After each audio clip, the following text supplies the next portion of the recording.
So, hi, Jamie. Good to see you. Hi, good to see you. Good morning. Hope you've had a good week. And this week, I'm sort of thinking about the video that you created this week about living at stage three. I'm just kind of like, wonder if we can explore that because I think some of the comments that you received perhaps picked up on maybe something that wasn't key to you, but actually then has created all sorts of other thoughts and scripts. And I guess it's that affect versus safety. That was kind of the angle that I was thinking we could go in at today. I think it kind of, putting my teacher hat on for a moment, you give somebody Yeah. an essay or a poem and you say, what's the main idea? And then from the text, give me three or four supporting elements that let me know that you found the main idea. Mm. And when the video was released, and I wasn't expecting some of the comments, like, that's not a main idea. That's not what I was completely on about or whatever. But it really kind of sparked in me, like, why did the person focus on this thing? Right. And so I Mm. started to explore it and try to resist I feel like there's 12 different series coming out of this one comment. Um, but I think, kind of to take it down to kind of the clinical thing, young gestalt processors are often called intonation babies. Yeah. Right. And that, I know from my own life, a lot of my scripts, they carry that rhythm and prosody and sound and feeling and all of that kind Mm. of stuff.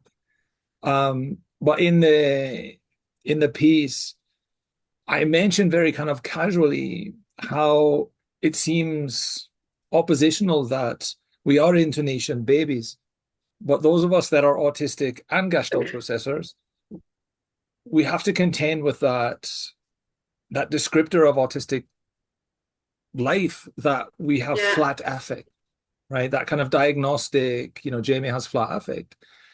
And so I mentioned that very briefly, and a few people kind of picked up on that and that kind of contrast between how can we be intonation babies and how can we have flat affect? I mean, what is the difference? And I think, for me, the answer is deeper into the piece about relational safety, right? And so I know now that I can describe my experience and I can work at stage 6 and I know what a script garden is and what it does for me.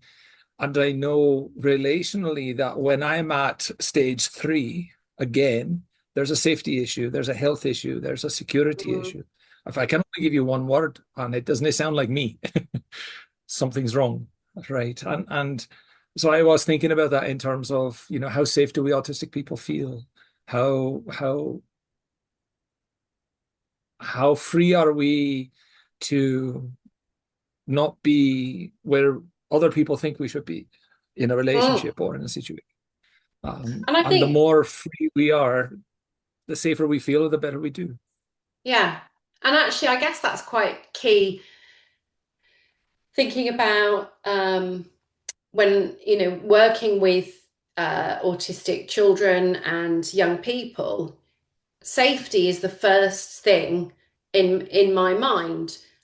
Now, I feel that my own experience and through people like Marge Blanc, Dr. Barry Prezant, Alexandria Zakos, and very much yourself, I've really learnt about safety. And actually, what you've taught me about safety is huge. I think about that way before I'm thinking about words, anything to do with speech. It's about that first element of that child feeling safe when they come in. So thank you. Yes. In my mind, I was, again, trying to resist series long things, but just looking back at, some clinical best practices and teaching best practices that they tell us to engage in. And when I Mm. am overwhelmed, when I'm flooded, when I'm going through a panic attack, anxiety, whatever, the last thing I need is for somebody to ask me, what's happening? What's wrong with you? What do you Mm, need? All of these what questions. You know, mm, what I need is somebody to just kind of sit down and say, I'm here and you're fine, you're safe. mm. And so thankfully I have a friend that knows me after 3 decades and can help me through all these things. And I don't think it's coincidental that I felt the safety happen so that stage 4 could begin to develop. But Yeah, I had not had safety. I had no reliable, safe, secure space in which to grow from an early point and then on mm, through adulthood. And so life marches on. So part of the video is, you know, just the feeling of, yeah, and I'm experiencing word and life as a toddler. And I'm 20, I'm living in another country. I am going from that country to this country. I'm doing all these things. I'm starting career. I'm becoming expert, and I have words, so um, I think that's probably an important avenue that's not really explored anywhere. I don't know if there's a paper in there or something, but it just really struck me that people resonated with that wee part of the piece. yeah. And thinking about affect, thinking about how that impacts as well. Where, because you talked about that in your video this week, but that wasn't the bit that you were really thinking about, and yet that's something that people are interested in or have picked up on. I think people are attuned to that kind of deficit presentation diagnostic frameworks, ticking boxes to say, are you autistic enough in public and whatnot. Conversations that are happening on Substack right now about authenticity and the use of technology and I've been very expressive about my use of things of technology Yeah. um, to help me. And I know a lot of autistic and Gestalt processors who are on Substack who are you know we use Hmm. tech. We're disabled. This gives us Yeah. access. Get over it. you know. And I have Yeah. explained to my math students, over the last few years of teaching, the beginnings of calculus and stuff, that when I was their age, mid 80s, a scientific Yeah. calculator was about the same as my father made in a week. So we couldn't afford it. We couldn't spend a whole week's wages on a calculator. Um, but that I had heard teachers talking about, their slide rules and their love of slide rules, and that slide rules and engineers had got us to the moon and everything. And so I found one in a charity shop. I had somebody teach me how to use it. And then I was just as proficient as everybody else. And I still have the slide rule. I show the kiddos, and we get into things, when they're trying to understand logarithms and stuff. And I'm bringing that realia into the classroom and saying, I could probably do logarithms on my slide rule faster than you can do it on your calculator, right? Well, that's tech, right? Slide rule was a cheat. Calculator was a cheat. Um, all of these things that we are using and calling cheats, they're just tech. Inside there is somebody, in my case, disabled, trying to communicate and trying to write things down and make them coherent to Mm. herself. I don't want to be bullied for it. I don't like bullies. I don't want to be No, shamed for it, no. but I think it's an important point to make. And I think it's interesting because you write so prolifically that people feel like, well, the need to um, try and, say there's I don't know, I hate that word authentic, but I use AI all the time. As a neurodivergent procrastinator, I find writing exceptionally hard. I don't find speaking hard. I find it hard from many different angles. One of which is that it doesn't give me sparkles like speaking does. So I use AI. I talk into my um, Claude or ChatGPT or whichever one I think might work better for the piece of work or the letter that I've got to write or the email I've got to write to my mother, whatever it may be. And I use that, and but it's me, it's my voice. It's not, sort of like a robot just deciding what to write. These are my words, and it's not as if then I just go copy paste. I then look at it, and then of course, actually, I probably spend longer on it because I'm going through it and thinking, well, that doesn't quite sound like me, but that bit does. But just in the same way, like that you would, that when you have a brain that, uh, well, a brain, and also if you've got one arm, and quite frankly, typing takes you forever with like one finger, dotting about the keyboard. It takes a really long time to write. So sometimes I use uh, voice to text, sometimes I use AI. It's not cheating, it's me. I, I get it. And one of the things that I've been doing this summer, there's some new tech that's available that may replace the combination of voice notes and notebook for me Mm, called Whisperflow. And yeah, because its training model was not on goofy Scottish accent or whatever, it's taken a bit of time for me to learn the interface and for me to train it. Um, yeah, but one of the things that I'm fascinated by inside of it, because it's all AI, is that it does a lot of proofreading and takes a lot of the repetition out. I don't know that I want to do that, but it does it. But it also tells me the equivalent words per minute from a typing standpoint of my speech. yeah. And as I'm working with it, like I'm dumping this whole thing about intonation and affect, is telling me I'm typing at 200 words per minute, right? And you have people on Substack who are trying to shame others because we publish too much and we publish too long, and there's no human way that we can type that. And I'm thinking to myself, I don't type really. I I speak. For me, that brain hand thing is a bottleneck for me.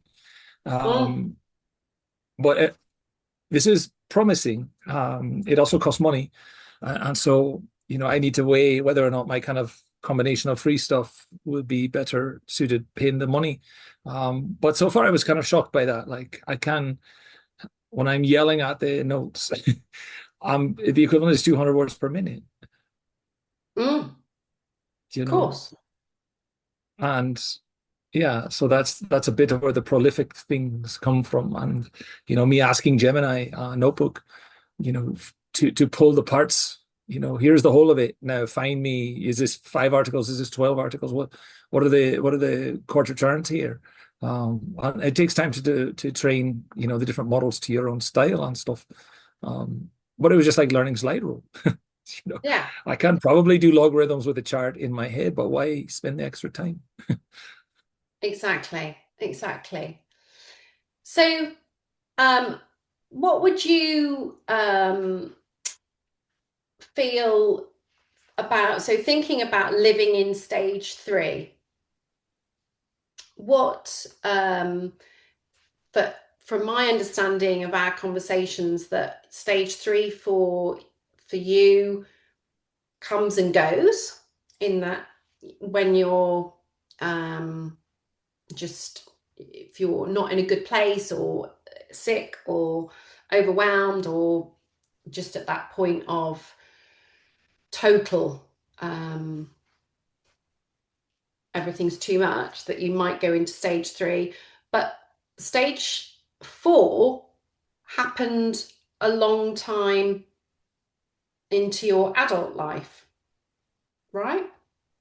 Yes, in my 30s, mid 30s, Yeah, And to get to the first part of your question, yeah, this is one of those, where does my autism end and my gestalt processing begin? Right. And so my autism diagnosis, the level 2 support needs around language, I cannot always reliably access language. It's that simple. yeah, So the slide, the new script garden for a new situation, the slide up and down I've described it in geometric terms and mathematical terms. I've described it relational terms, where my ability to access language is not constant and is not Mhm. guaranteed. And so if you hear me with a flat affect giving you one word, I'm not fine.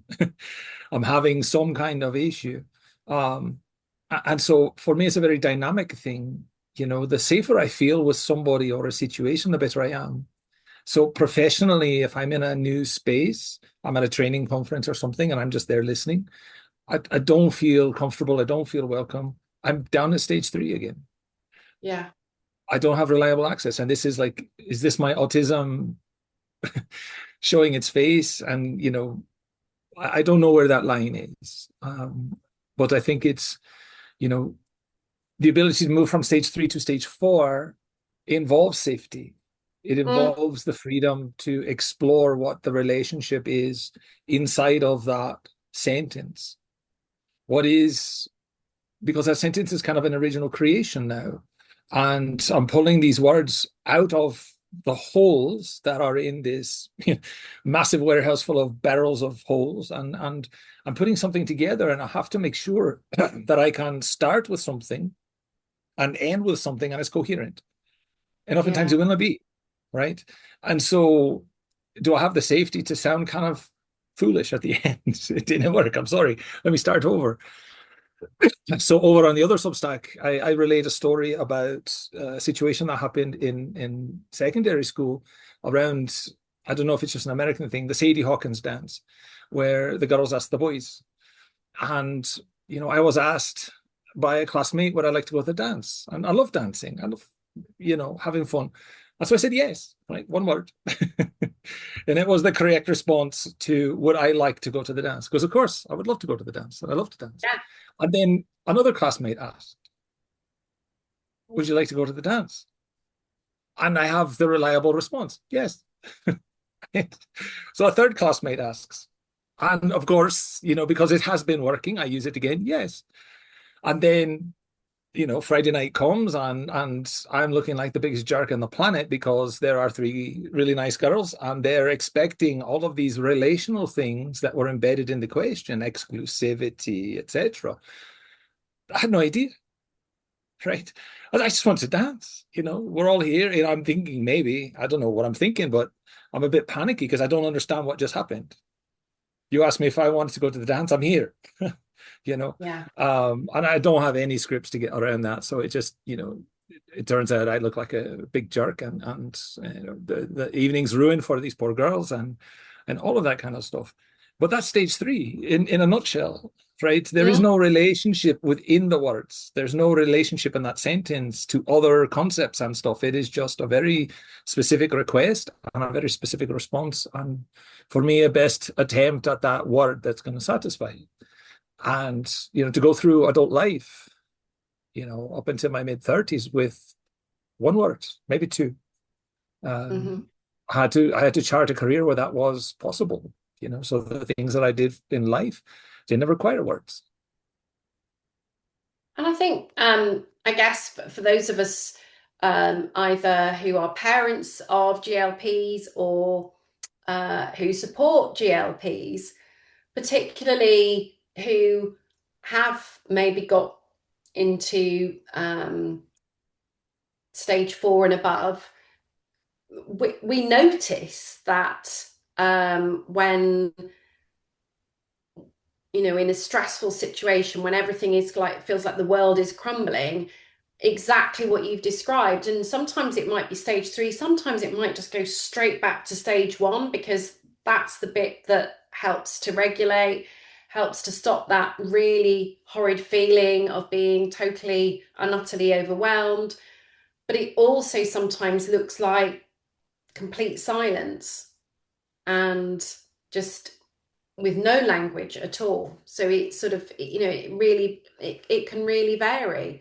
Um, yeah, and it's that, again, that relational safety to know, as you do with Teresa, that, or rather, and Teresa does with you, when that's happening, that the safety in that relationship, the safety in the relationship with some of the the parents and the children, myself and some of the children that I might be supporting, that it's okay just to be like that and not thinking, oh, Right, come on, you're going to answer this.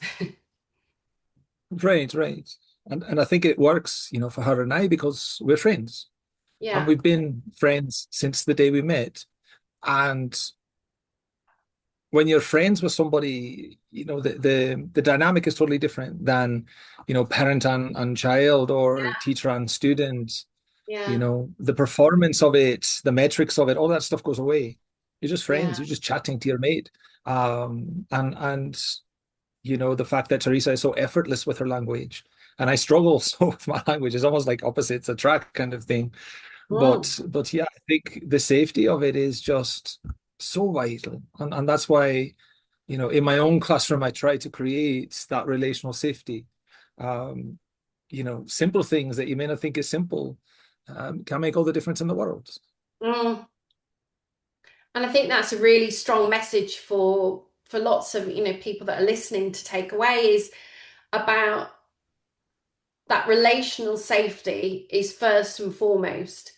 And that, having this conversation in a different podcast this week, just thinking about when I was talking to another speech and language therapist, and how within our profession this, like, outcomes are, are so much importance is put on that, rather than that connection, that relational safety that you're talking about. And um, maybe I'm, now I think really, really differently. I had a conversation with a parent today, and I said, actually, what we're going to be thinking about over the next few sessions is creating connection. I said, I'm not going to try and force, it's not about forced. I said, sometimes you might see me and I might be sat the other side of the room and just being very quiet, might say something.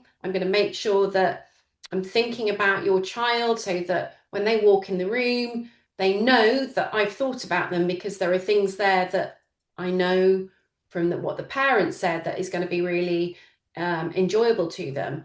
But it's that is what you're talking about, feels the most important message for all of us. Not looking for fixes. We're looking for relational safety. Uh, I think, to kind of wrap it up and leave Yeah, parents and people who are listening with a vision of this, what this looks like in practice. I teach high school, and by high school, people have passed puberty and things happen.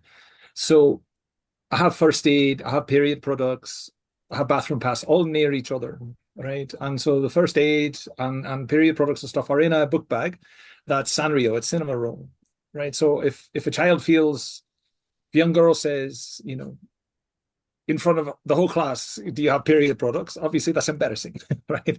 yeah, But in my classroom, they know because I talk to them individually that I have these things in the book bag that's right next to the bathroom pass. And you didn't need to ask me, right? You can just come, you can take these two things and you can walk to the bathroom with them.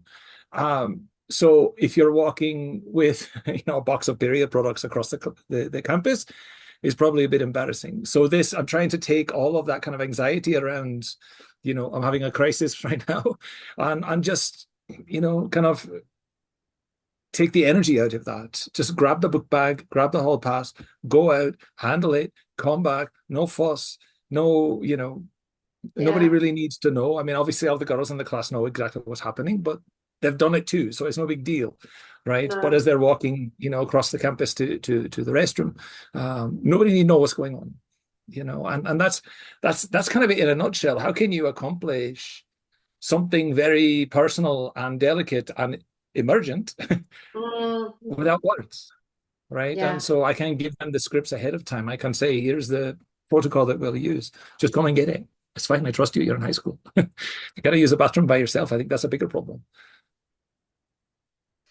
I'd love you to listen to Bethany Lunny Writes on Instagram, and she has written the most incredible poem about her experience at school. And And sadly, she wasn't given the scripts that you give your student. And um, yeah, so it's quite poignant about what you've said. Anyway, on that Anyway, note, yes, on that rather personal note, yeah, we shall. I think it's time to say goodbye, and I'm not here next Sunday, but I will look forward to seeing you in a couple of weeks. indeed, you'll be off having fabulous holiday, and I'll be starting the school year. So, yes, do have fun. Ah, thank you so much. And I hope the school year goes as smoothly as it possibly can do for a new school year.